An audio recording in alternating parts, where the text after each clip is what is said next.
Hello, everyone, and hope you're all having an amazing day or had an amazing day, depending on your current time zone. So today I'm going to get into the weeds of my daughter's recent surgery, which was on Monday or this past Monday. So I'm going to go a little bit into the details, what the actual process or how long, I guess, our commute, how long it took, just the waiting period, and where she is today and how she's doing.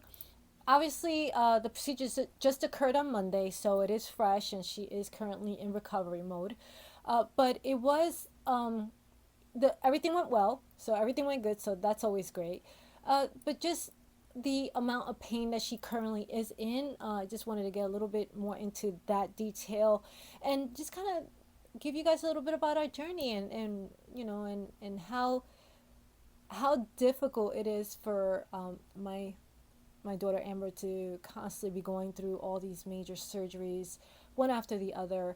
And I'm also going to show you guys a couple of pictures, so I will put a warning prior to it because the scars are pretty surreal. Let's just put it like that. But she's a trooper. She's doing great, and I'm so glad that she is currently in recovery. So hello, hello, hello. For those of you guys that are new to my channel, welcome. And for those of you guys that are seasoned subscribers, welcome back. My name is Kathy, and on Mondays I do videos all about fashion, accessories, just fun things that I enjoy doing to keep my mind off of the second half of the week videos, which are all about my girls and their journeys with two diseases, tuberous sclerosis complex and FSGS. TSC or tuberous sclerosis complex is tumors that can grow in any major organ throughout your body, and FSGS being a form of kidney disease that causes damage to the glomeruli, which is the kidney filtration, which can lead to kidney disease, kidney failure, kidney transplant, or kidney dialysis, depending on the disease's progression. So if you're interested in either or, please hit the little subscribe button. It is free to subscribe. And please hit the little bell so you can be notified on all of my latest videos. And please don't forget to hit the like button and comment below. Let me know what you think of today's video. And it's been a little bit overwhelming for me as I continue to grow this channel. I want to say again, thank you guys. Thank you for all my subs. I'm at a little over the 3,000 mark, and I am so insanely happy and so proud of where we are today versus where we are where we were um, several months ago. And it's just so exciting, and I'm so happy to be a part of YouTube, of the YouTube world, and just being able to get our message out there and letting you guys know of our real life experience. So just know, as I go over my daughter's surgery and what she went through, please note that I am not a doctor, not a nurse practitioner, don't have any type of medical background. This is all about real life experiences and what we have gone through as a family to get over that hump into the new I guess, the new realm of our reality, right? Okay, thank you guys, and let's get started. So on Monday, my oldest daughter Amber, had to go through another surgery.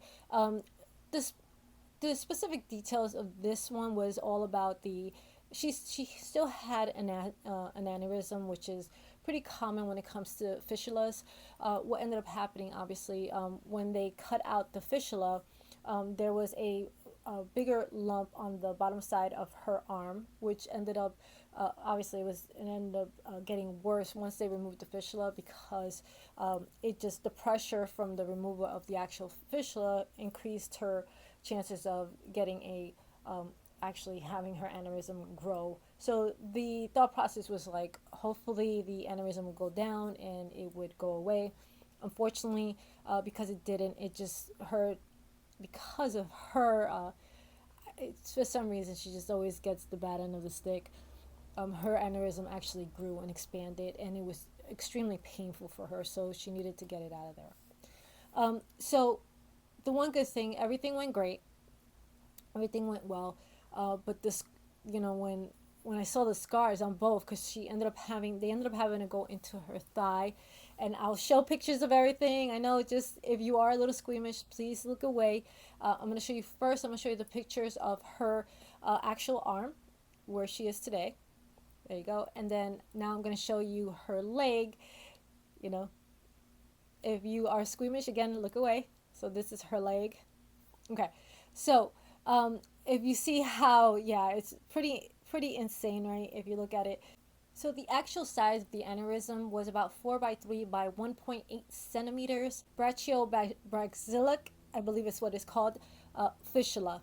So what they ended up doing was actually taking a vein from her leg and actually fixing or repairing the actual vein in her arm, which is, in essence, is pretty cool, but it also is a long process for recovery.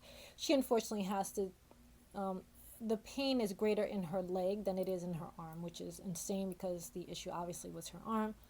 But if you saw the actual scar, you'll understand that, yeah, it did take a lot. Just the process itself is uh, pretty intense and pretty crazy just to think about that work that was done. So we have a huge appreciation because we've been through so many surgeries to understand the complexity from each of these surgeries. Okay, so that's just a little bit of the details of the actual surgery and the process. So what do we have to do to get there, right? So where we're located, that hospital or where her surgeons are and everything like that, and I've discussed it in other videos, it's about a 2.5 hour commute. So her surgery, we had to be there by 6 a.m. So we are about 2.5 hours from there. So I was up at 2 in the morning, got up about, I was up and out of the house by 3 o'clock when I went to pick her up. Amber has had a influx of really bad anxiety when driving and commuting, whether it's short distance or long distance. She's gotten a lot better with the shorter distance, but the long distance is still kind of a struggle for her. So I did have to drive all the way to the location, which I didn't mind. It's my daughter. I'm gonna take her no matter what. So once we got to the location, we went to the front office and we were given the details, given her armband, obviously confirmed her information, confirmed her insurance and so forth. And we were told, excuse me, not asked to go to the second floor. Once she went in, they brought her in. We probably waited about 10 minutes if even. Amber was then called in, and when she went in, they took about half an hour to 40 minutes before they called me in. And then once I went in, they had already prepped her, ready to, so she was ready to go. But they had to obviously, we're waiting for anesthesiology and just make sure that all the paperwork's filled out and so forth. So we did have to wait there for a little bit. So once that was confirmed, all her information was verified. She was then taken into prep and to do surgery, and I was escorted out, obviously, to the waiting room. So one thing's for sure, the Gainesville hospital is freezing. Yeah, definitely pretty cold. If you are familiar with Gainesville, Florida, her surgery was actually done in Shands Hospital. It's a beautiful hospital. If you've ever been there, it really is beautiful. There's a lot of the facilities and everything that you need are right there. So it's really, just that whole area is actually really pretty. So they took care of her. I waited. The surgery itself took about an hour. She was then brought out, obviously, to recovery. I was called in probably within like 2.5 hours, maybe, just because she was in recovery and she had just woken up. The one thing about Amber is once she's put under, it does take her a little bit of time to recover from the anesthesia. So this is something that's been happening obviously since for quite some time when it comes to Amber, just because when you are on dialysis and you don't have your kidney to fully process just all the medication, stuff like that overall, it does take some time to recover. So something that will take us maybe 24 to 48 hours to have removed from our system, it could take her up to a week to 2 weeks. So again, this is all just based this off of just from experience and stuff that we've been through and what I've seen from just her recovery process from previous surgeries. Once she was out of recovery and she was feeling better, the nurse came out to pick me or to get me, and they actually first called me because I indicated to them that I might be waiting in the vehicle because that hospital is freezing. But unfortunately, I was not able to go because it was downpouring. So I was either stuck in a freezing hospital or getting soaking wet to come back into a freezing hospital. And I was just like, I'll just stay here. So I ended up staying there. They have a nice facility there. You're able to watch TV. And they have like 3 or 4 different sections where you can actually watch TV. So I just sat there and fell asleep for a little bit. And again, it was about 2.5 hours. I went to go see her. She was doing good, but like I said, her first the first pain that she was receiving was definitely from the legs, so she did have a lot of leg pain. So we got there about 6 a.m. With everything full recovery, and it was same day surgery, so she didn't have to stay in the hospital. So we ended up we were probably out of there probably about, I believe it was about 4 p.m. Eastern time. So once we got out of there, obviously we had to commute back. Probably actually about 3:30. So because we got home about 6 o'clock, 6:30. So yeah, so probably about 3:34 we probably left. 3:30. So we ended up getting home about 6:30, and once we got home, I dropped her off, and she had support there to take care of her, make sure that everything was set up properly for her, and she was okay.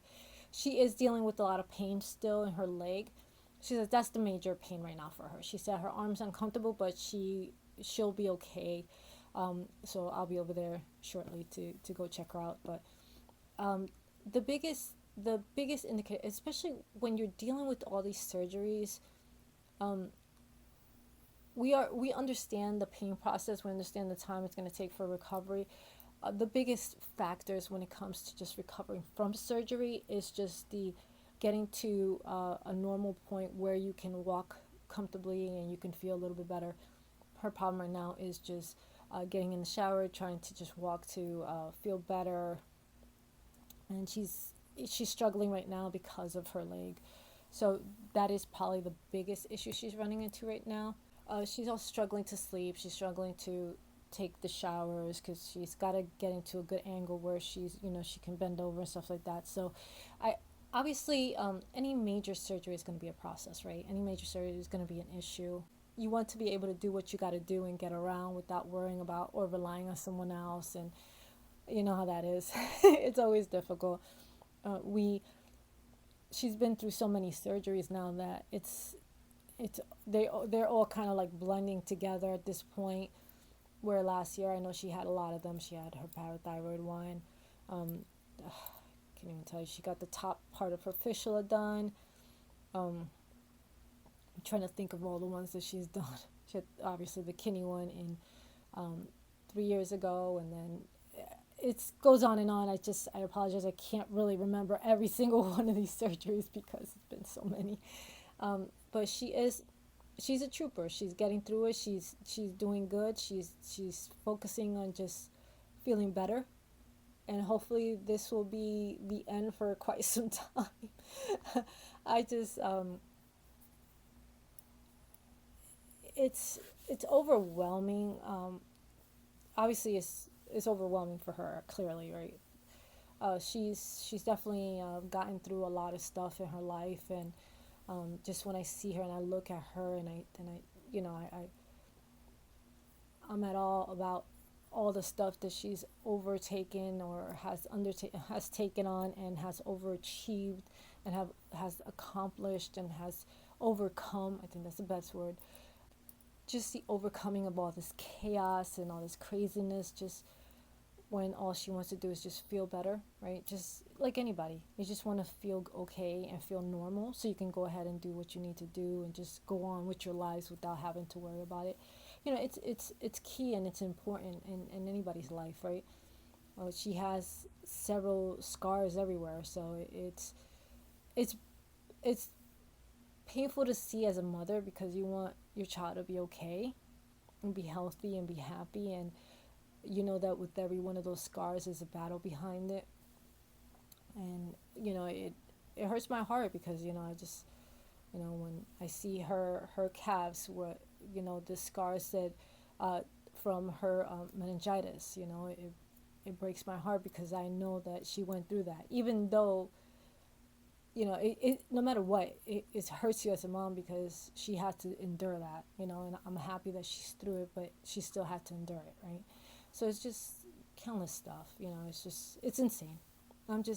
I'm happy that we got through this one. I'm happy that she's good. She's on the other side, now to a long road of difficult recovery. And she's, like I said, she's in a lot of pain walking, but she's there. She's getting better. She's focusing on just getting better, period. So that's really important.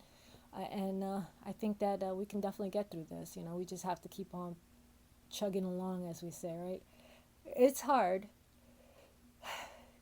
It's hard. Surgeries are never easy. You know, right? So surgeries are never easy, but we can get through this, and we'll continue to keep on. Hopefully, she won't need another surgery for a while, or ever again. But let's see. Let's see how this goes, right? You know, like I've said before, we it's just it's a roller coaster ride for us, and our lives definitely we never know what's coming. That's for sure. Never know what's coming, but we'll get through this. We'll push on, and we will continue to keep focused and get ahead of the game. All right, guys. So thank you so much for taking the time out to check out my video. I hope it was informative. I'll link the links below for the different items that I discussed. Obviously, I am, again, not a doctor, not a nurse, do not have any type of medical background. This is all about our real life experiences and what we have gone through to get on the other side of health or healthy, right? Yeah, healthy. We want to get on the good side. Let's put it like that. So if you have any comments, feel free to comment below. Thank you again for your support. Please don't forget to subscribe to my channel. It is 100% free, and it definitely helps me with the algorithm gods and helps me to continue to grow my channel. And your support is definitely much appreciated. And please don't forget to focus through and evolve. Ciao.